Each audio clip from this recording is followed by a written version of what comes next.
Welcome back, everybody. Today I'm going to be making a delicious homemade peach cobbler. I purchased some sweet peaches from a farmer's market and decided to make a cobbler. And here's how I'm going to do it. Okay, so to get started, I'm going to be using freshly sliced peaches. I had around 9 to 10 peaches that I used. That's about 2.5 pounds. I sliced the peaches in half, removed the pit from the center, and I just thinly slice them with the skin on. If you do not want the skin, you can blanch them in boiling water and then shock them in ice cold water bath and remove the skin that way, but I don't mind the skin. And these peaches, let me tell you, are so delicious. So once I'm done slicing them, I'm just going to place them in a bowl and they are ready to be used. Okay, so now that my peaches are sliced, I'm going to prepare them. I'm going to start by adding a 1/3 cup of sugar.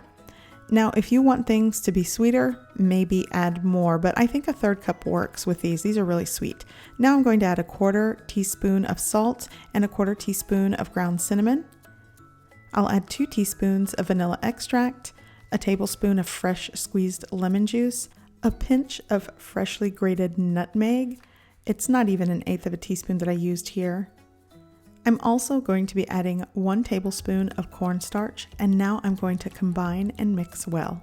By the way, if you want to add more ground cinnamon to this, you definitely can, but I like the flavor of the natural fresh peach to shine through over the spices, but that's my preference. Now I'm going to work on the dough. For the dough, I'm going to take 2 cups of all-purpose flour. I'm going to add a teaspoon of salt, 2 teaspoons of baking powder, and give it a good mix. Now I'm going to add a 1/2 cup of sugar, and 8 tablespoons of cold butter that I've already chopped into pieces. I'm now going to just combine everything well. Now that everything is combined, I'm going to add 2/3 of a cup of mineral water. This is sparkling mineral water. You could use regular water, but I do think the mineral water texturally gives you a crispier result.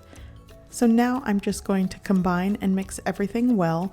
And once I get everything sort of combined, I'm going to start pressing it and folding it with my hands. I don't want to knead the dough, I just want to make sure that everything is picked up in the bowl.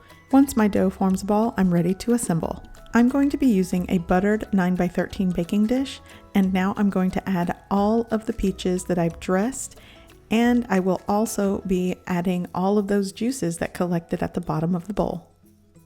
And once it's in my baking dish, I'm just going to spread it out evenly. Now I'm going to take my dough and I'm going to start pinching off little pieces and just topping the peaches with all of my prepared dough. Once all of my dough is topped to the peaches, I'm going to mix a 1/4 cup of sugar and a 1/2 teaspoon of ground cinnamon, and I'm just going to sprinkle the entire mixture on top of all of my cobbler.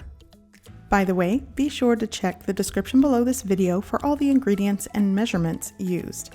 Once my cobbler is topped, I am going to be baking this in a preheated oven at 400 degrees Fahrenheit for 35 to 40 minutes.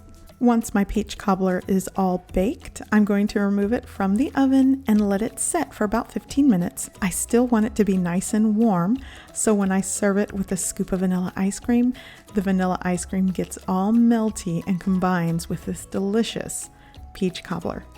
You can serve it with or without ice cream, but this peach cobbler is definitely a favorite in my house, and it's so easy to make. So I hope you guys give this recipe a try. I hope you like it, and thanks for watching. Bye.